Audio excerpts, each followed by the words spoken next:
आज का प्रश्न है 70 के दशक से आधुनिक दशक के बीच भारतीय लोकतंत्र का सफर का संक्षिप्त विवरण प्रस्तुत करें या संक्षिप्त विवरण दें।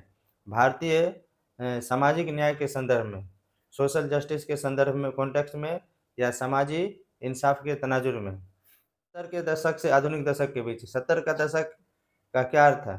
ये 70 का दशक, दशक का अर्थ होता है 10 साल का एक दशक होता है, और 70 के दशक को आप 70s भी कह सकते हैं, और 70 की दिहाई भी कह सकते हैं, और 70 की दिहाई भी कह सकते हैं, 70s भी कह सकते हैं, और 70 के दशक भी कह सकते हैं। तो 70 के दशक को 70s भी कह सकते हैं, 70 की दिहाई भी कह सकते हैं। 10 सालों का, 10 वर्षों का एक दशक होता है। जैसे 1 जनवरी 1970 से लेके 1 जनवरी 1970 से 31 दिसंबर 1979 तक का जो समय है, ये जो 10 साल का अवधि है, 10 साल का जो वक्त है, टाइम है, इसको 70 की दशक कहते हैं। तो 70 के दशक से आधुनिक दशक के बीच, आधुनिक दशक को मॉडर्न डिकेड भी कह सकते हैं, या जदीद दिहाई भी कर सकते हैं।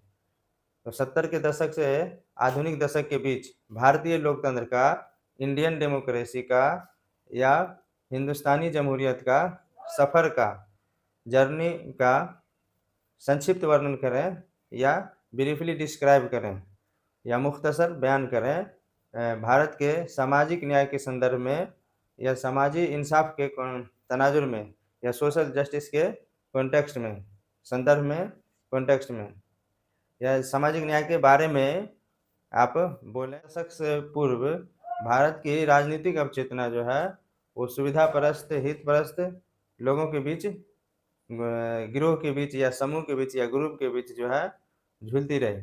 70 के दशक से पूर्व, यानी 70 के दिहाई के पूर्व, 70s के पूर्व जो है, भारत की राजनीति, इंडियन पॉलिटिक्स या हिंदुस्तानी सियासत कुछ सुविधा परस्त, या मुफाद परस्त, या मौका परस्त लोगों के बीच, या ग्रुपों के बीच, समूहों के बीच जो है झूलती रही।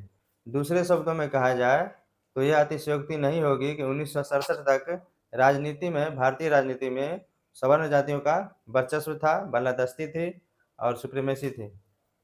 दूसरे शब्दों में, यानी इन अदर वर्ड्स, या दूसरे लफ्जों में कहा जाए तो 1967 तक जो है भारत की राजनीति में सवर्ण जातियों का वर्चस्व था, बालादस्ती थी, और सुप्रीमेसी। 70 के दशक से और 80 के दशक और 90 के दशक, ये 3 दशक जो है सवर्ण जाति और पिछड़ी जातियों में सत्ता कब्जा करने के लिए संघर्ष चला। सत्ता पे कब्जा करने के लिए, इक़्तिदार हासिल करने के लिए, पावर हासिल करने के लिए संघर्ष चला, स्ट्रगल चला, जिद्दोजहद चला। 30 वर्ष, 70, 80, 90, 70 का दशक, 80 का दशक और 90 का दशक, ये तीनों दशक में स्वर्ण जातियों और मध्यम पिछड़ी जातियों में सत्ता कब्जा करने के लिए संघर्ष चलता रहा, यानी इक़्तिदार हासिल करने के लिए। 90 के दशक के उपरांत पिछड़ी जातियों का वर्चस्व रहा राजनीति में, पिछड़ी जातियों का वर्चस्व रहा। दबदबा के दशक के उपरांत पिछड़ी जातियों एवं दलितों की जागृति की अवधारणाएं राजनीतिक गलियारों में उपस्थिति दर्ज कराती रही और नीतियों को प्रभावित करती रही। 90 के दशक के ऊपर, यानी 90s के बाद का जो समय है, उसमें पिछड़ी जातियों एवं दलितों की जागृति की अवधारणा, यानी 90 के दशक के बाद जो है पिछड़ी जाति और दलित की जागृति की अवधारणा। जागृति का अर्थ होता है जागृत होने की अवस्था या भाव, और जागृत का अर्थ होता है किसी ऐसी अवस्था जिसमें समस्त ज्ञान हो, किसी ऐसी अवस्था जो जागने की अवस्था, जिसमें लोग को समस्त ज्ञान हो।